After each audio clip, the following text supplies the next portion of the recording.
ইরানকে ভাঙা অসম্ভব। সাম্প্রতিক যুক্তরাষ্ট্র ইরান সংঘাত যেন এই কথাটিরই বাস্তবতা প্রমাণ করল। যুক্তরাষ্ট্রের মতো শক্তিশালী সামরিক শক্তির বিপরীতে ইরান এক চুলো দমে না গিয়ে বরং শত্রুর সামরিক সক্ষমতার উল্লেখযোগ্য সর্বনাশ করেছে। আর ইরানের সামরিক সক্ষমতা, চলুন মার্কিনীদের গোয়েন্দা তথ্য থেকেই জেনে আসি বাস্তব চিত্র।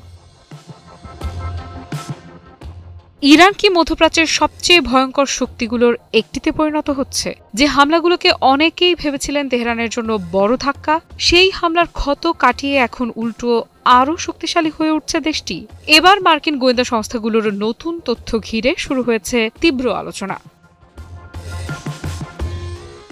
নিউ ইয়র্ক টাইমসের এক প্রতিবেদনে বলা হয়েছে, ইরানের ভূগর্ভস্থ ক্ষেপণাস্ত্র ঘাঁটিগুলোর অন্তত ৯০% এখন পুরোপুরি সচল। শুধু সচলই নয়, যুদ্ধের জন্য সম্পূর্ণ প্রস্তুত। ভাবুন একবার, মাটির শত শত ফুট নিচে তৈরি করা বিশাল সুড়ঙ্গ, সেখানে সারি সারি ব্যালিস্টিক ক্ষেপণাস্ত্র। বাইরে থেকে হামলা হলেও ভেতরের কাঠামো প্রায় অক্ষত। আর সেই কারণেই পশ্চিমা সামরিক বিশ্লেষকদের কপালে এখন চিন্তার ভাঁজ। মার্কিন কর্মকর্তারা বলছেন, ইরান তাদের ক্ষেপণাস্ত্র নেটওয়ার্ক এমনভাবে তৈরি করেছে যাতে বড় ধরনের বিমান হামলাও মূল অবকাঠামো ধ্বংস করতে না পারে। বিশেষ করে ইমাদ এবং খেইবার শেকানের মতো দূরপাল্লার ক্ষেপণাস্ত্রগুলো রাখা হয়েছে অত্যন্ত সুরক্ষিত মিসাইল সিটিতে। এসব ঘাঁটি শুধু গোপনই নয়, যে কোনো মুহূর্তে পাল্টা হামলা চালানোর জন্যও প্রস্তুত।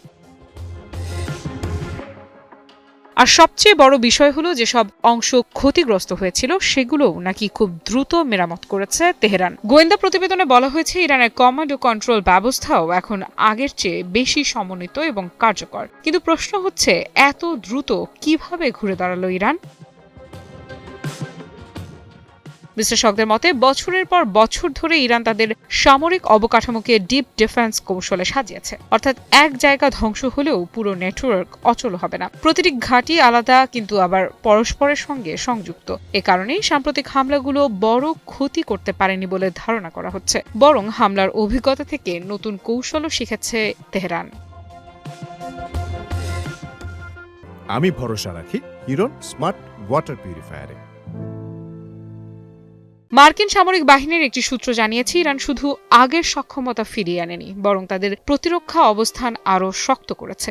এখন মধ্যপ্রাচ্যে নতুন করে শুরু হয়েছে হিসাব নিকাশ, কারণ ওয়াশিংটন এবং তেল আবিব বহুদিন ধরেই ইরানের পারমাণবিক ও সামরিক স্থাপনাগুলো নিয়ে কঠোর অবস্থানে রয়েছে। কিন্তু ৯০% ঘাঁটি সচল থাকার খবর স্পষ্টভাবে দেখিয়ে দিচ্ছে, তেহরানের প্রতিরক্ষা ব্যবস্থা এত সহজে ভাঙা যাবে না। আফ্রিদা ইফরাত, নিউজ 24।